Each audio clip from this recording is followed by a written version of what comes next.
Kamusta mga tol? Silent Assassin nga pala. So ang spray gun na to ay bibigay lamang natin to mga tol.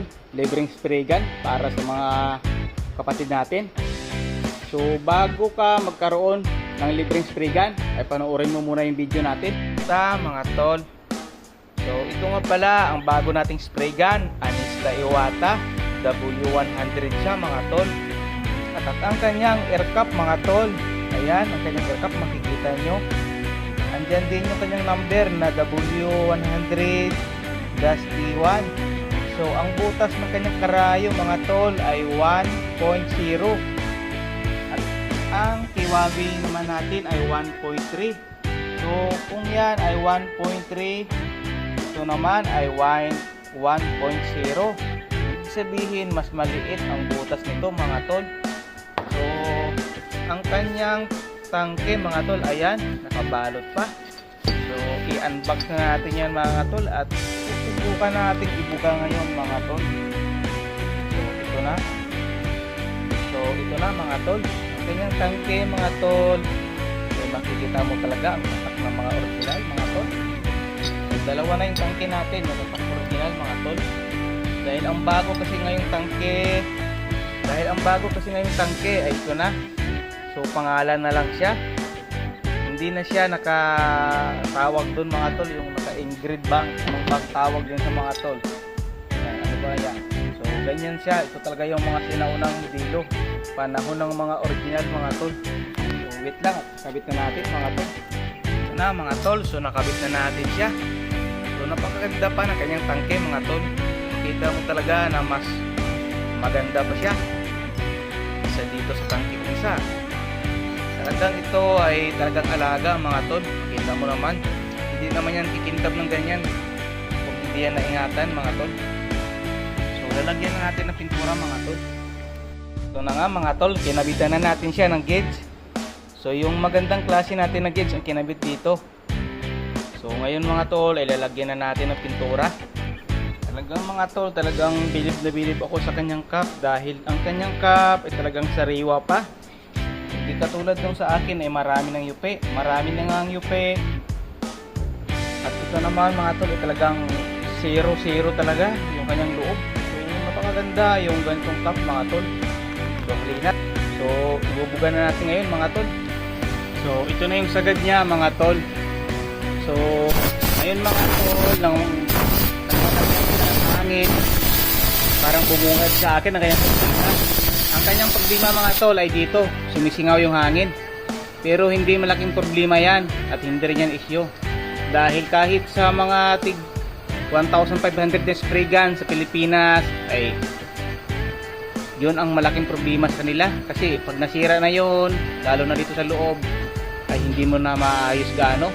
Hindi katulad ditong original na pag sumingaw yan, kaya mo pang ayusin yan mga. Ngayon nga ay nawala na yung singaw niya.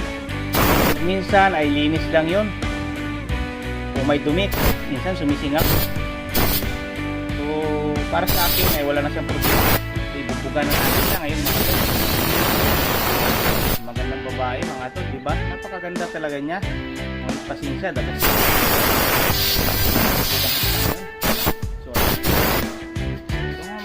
Dito na natin sa subukan. Maganda pa mga tol. Talagang maganda pa ang kanyang bukas. Kasi ang mga spray gun sa Pilipinas na mga local ay hindi ganyan na kanyang bukas. At ito mga tol ay 1.0. Diba? So 1.0 kaya ayun mga tol, napakakinis sa kanyang bukas. Para sa akin, kung sa motor ay talagang napakaganda nito. Maganda pa ang kanyang buga mga tol. Ayan. Dito naman. Dito pala ay may anino. Hindi nyo yung makikita mga tol.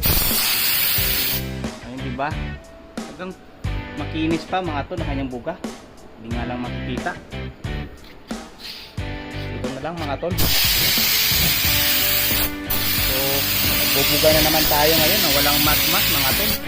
Dahil sa kalakuhan ni Mika, ayan, video na naman tayo mga tol. Diba?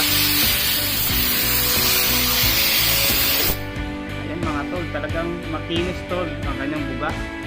Para sa akin ay panalo na to. Palo na at surplus lang siya mga tol. Talaga maganda pa ang kanyang buga. Kita nyo naman dahil binubuga ko siya. Dahil kung pangit ang kanyang buga ay hindi naman yan ganyan kaganda mga tol. So dito nga natin mga tol subukan. Maganda pa mga tol. Ayan mga tol ang kanyang buga. Yan ang buga ng 1.0 W100 Iwata mga tol. So ngayon ay ipipinising na natin dahil sinubukan lang naman natin ang kanyang buga. So para sa akin, kung sa mga maliitan lang na trabaho, sa mga motorsiklo ay pwede na rin ito. At kung sa mga sasakyan naman, maganda siya pang retoke. Dahil ang butas na 1.0 ay maganda talaga yan sa mga pang retoke mga tol. So ngayon ay titirahin na natin mga tol. So mga tol, ito nga pala mga tol yung bagong tangke ngayon. So yung bagong tangke kasi ngayon ay mayroon na siyang ganyan-ganyan. May tungkol na siya mga tol.